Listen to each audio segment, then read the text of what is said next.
Hi friends, ஈஸியாக ஒரு சாம்பார் சாதம், அதுக்கு தொட்டுக்க உருளைக்கிழங்கு ஃப்ரை எப்படி செய்யலான்னு பார்க்கலாமா? ஃபர்ஸ்ட்டு ஒரு கப் அரிசி எடுத்துக்கோங்க.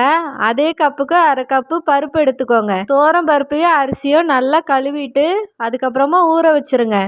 அந்த அரிசியும் பருப்பும் ஊறுற டைமுக்குள்ள காய்கறி எல்லாம் வெட்டி எடுத்துக்கலாம். நாங்கள் கேரட், பீன்ஸ், தக்காளி, கத்திரிக்காய், பூண்டு, சின்ன வெங்காயம் எடுத்துருக்கோம். கூடவே 2 பச்சை மிளகாயும் எடுத்து வச்சுருக்கேன். உங்களுக்கு காரம் பிடிக்கும்னா பச்சை மிளகாய் சேர்த்துக்கோங்க, இல்லைன்னா ஸ்கிப் பண்ணிடுங்க. ஃபஸ்ட்டு குக்கரை அடுப்பில் வச்சுட்டு 2 ஸ்பூன் நெய்யும் 2 ஸ்பூன் எண்ணெயும் சேர்த்துருக்கேன். உங்களுக்கு எவ்வளோ தேவையோ அதை நீங்கள் சேர்த்துக்கோங்க. நெய் போட்டால் சாம்பார் சாதம் டேஸ்ட்டாக இருக்கும். அது மட்டும் இல்லை, குக்கரில் அடி பிடிக்காது. இது சூடான உடனே கடுகு போட்டுக்கோங்க. கடுகு பொரிஞ்சதும் சீரகம் சேர்த்துக்கோங்க.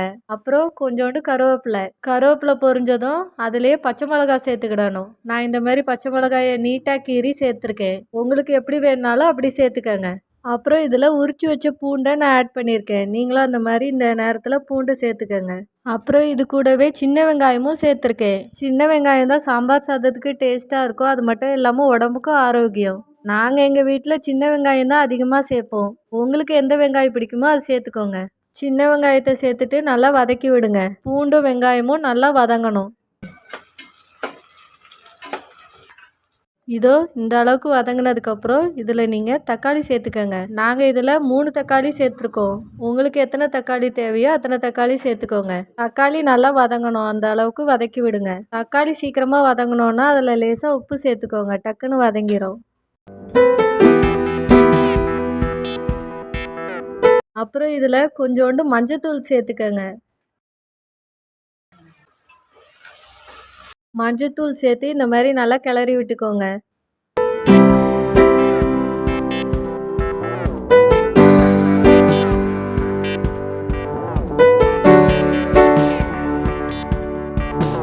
அதுக்கப்புறம் இந்த ஸ்டேஜில் 2 ஸ்பூன் சாம்பார் பொடி சேர்த்துக்கோங்க. நாங்கள் இதில் வீட்டில் அரைச்ச சாம்பார் பொடி தான் சேர்த்துருக்கோம். சாம்பார் பொடி எப்படி அரைக்கிறதுன்னு சீக்கிரமே உங்களுக்கு நான் வீடியோ போடுறேன், பார்த்து தெரிஞ்சுக்கோங்க. சாம்பார் பொடியை சேர்த்து நல்லா வதக்கி விடுங்க. நல்லா வதங்கினதும் எல்லா காய்கறியும் சேர்த்துக்கோங்க. நாங்கள் இதில் கேரட், பீன்ஸ், கத்திரிக்காய் இது மட்டும் தான் சேர்த்துருக்கோம். உங்களுக்கு வேறு என்னெல்லாம் காய் பிடிக்குமோ அதெல்லாம் சேர்த்துக்கோங்க. முருங்கைக்காய் கூட சேர்த்துக்கலாம், நல்லாயிருக்கும்.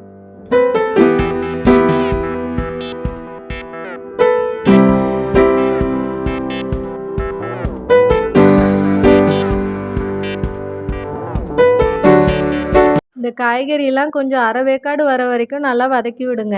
அதுக்கப்புறம் இந்த ஸ்டேஜில் அரிசியும் பருப்பையும் சேர்த்துக்கோங்க. நம்ம ஊற வச்சுருந்தோம்ல, அந்த அரிசி பருப்பை இந்த இடத்துல சேர்த்துக்கோங்க. அரிசி எந்த கப்பில் அளந்தோமோ அந்த கப்புக்கு 6 கப் தண்ணி ஊற்றிக்கோங்க. நான் தண்ணி ஊற்றுனதே இதில் சரியாக காமிக்கலை, எடிட்டிங்கில் தூக்கிட்டாங்க. நீங்கள் 6 கப்பு தண்ணி சேர்த்துக்கோங்க. அப்போ தான் சாம்பார் சாதம் அடி பிடிக்காமல் நல்லா கொல கொலன்னு வரும். அப்புறம் கொஞ்சம் கொத்தமல்லி இலையும் சேர்த்துக்கோங்க.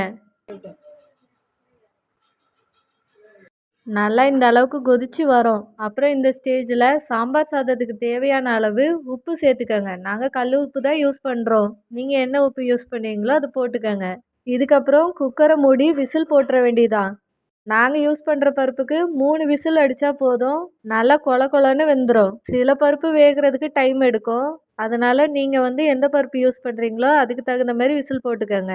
நாங்கள் ஃபஸ்ட்டு குவாலிட்டி பருப்பு யூஸ் பண்ணுறோம். அதனால சாம்பாருக்கு ஒரு விசில் வச்சாலே சீக்கிரமாக அவிஞ்சிரும். ரொம்ப டேஸ்ட்டாகவும் இருக்கும். பார்த்தீங்களா சாம்பார் சாதம் எப்படி சூப்பராக ரெடி ஆயிடுச்சுன்னு? நீங்களும் இதே மாதிரி இதே அளவோட சாம்பார் சாதத்தை செஞ்சு சாப்பிட்டு பாருங்கள், சூப்பராக இருக்கும். நீங்கள் செஞ்சு பார்த்துட்டு எப்படி இருந்ததுன்னு கமெண்ட்டில் சொல்ல மறக்காதீங்க. அப்புறம் இது கூட தொட்டுக்கிடுறதுக்கு உருளைக்கிழங்கு ஃப்ரை செஞ்சுருந்தோம். அதுவும் எப்படி செய்யலான்னு பார்க்கலாம் வாங்க. ஒரு பாத்திரத்தை வச்சு அதில் எண்ணெயை ஊற்றி கடுகு போட்டு தாளிச்சிக்கணும். அப்புறம் இதில் பூண்டை நல்லா இடித்து வச்சுட்டு அதை சேர்த்துக்கோங்க. உருளைக்கிழங்க இந்த மாதிரி சின்ன சின்னதாக கட் பண்ணி வச்சுக்கோங்க. அப்புறம் இதுலேயே ஒரு கொத்து கருவேப்பிலையும் சேர்த்துக்கோங்க. எல்லாம் கொஞ்சம் வதங்கினதுக்கப்புறமா இதில் உருளைக்கிழங்கு சேர்க்கணும். உருளைக்கிழங்க இந்த மாதிரி பொடியாக நறுக்கி சேர்த்துக்கோங்க. இந்த ரெசிபி சிம்பிளாக தான் இருக்கும், ஆனால் டேஸ்ட்டு ரொம்பவே சூப்பராக இருக்கும். ஒரு தடவை இதே மாதிரி செஞ்சு சாப்பிட்டு பாருங்கள், உங்களுக்கும் ரொம்பவே பிடிக்கும். அப்புறம் இந்த ரெசிபியை அடிக்கடி செய்வீங்க. இது ஊட்டி உருளைக்கிழங்கு 2 நிமிஷத்தில் வெந்துருச்சு. நீங்கள் போடுற உருளைக்கிழங்குக்கு தகுந்த மாதிரி மூடி வச்சு வச்சு வேக விடுங்க கொஞ்ச நேரம்.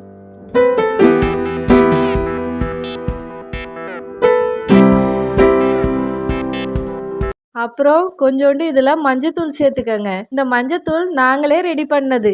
மஞ்சக்கிழங்கு பச்சையாக வாங்கிட்டு வந்து அதை வேக வச்சு கட் பண்ணி காய வச்சு அரைச்சி வச்சுருக்கோம். இது ரொம்பவே சூப்பராக இருக்கும். முடிஞ்சால் நீங்களும் இதே மாதிரி செஞ்சு பாருங்கள், உடம்புக்கு ரொம்ப நல்லது. இதோ இந்த மாதிரி மூடி மூடி வச்சு உருளைக்கிழங்க நல்லா வேக விடுங்க. 2 நிமிஷத்துலேயே இந்த உருளைக்கிழங்கு நல்லா வெந்துடும்.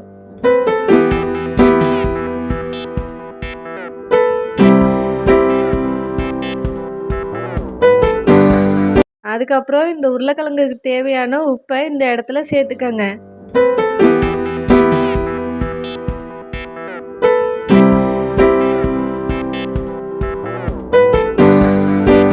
உருளைக்கிழங்கு நல்லா வெந்த உடனே இந்த இடத்துல மிளகாத்தூள் சேர்த்துக்கங்க. இது நாங்கள் வீட்டில் அரைச்ச மிளகாத்தூள் தான், குழம்பு மிளகாத்தூள். அது 1 ஸ்பூன் போட்டாலே போதும். உருளைக்கிழங்கு ஃப்ரை செம்ம டேஸ்ட்டாக இருக்கும். இதுக்கப்புறம் நல்லா கிளறி விடுங்க. மசாலாவோட பச்சை வாசனை போகிற வரைக்கும் மூடி வச்சு கொஞ்சம் நேரம் வேக விடுங்க. அப்புறம் அவ்வளோதான் ஃப்ரெண்ட்ஸ், உருளைக்கிழங்கு ஃப்ரை ரெடி. இந்த சாம்பார் சாதத்து கூட இந்த உருளைக்கிழங்கு ஃப்ரையை சேர்த்து சாப்பிட்டு பாருங்கள், ரொம்பவே டேஸ்ட்டாக இருக்கும்.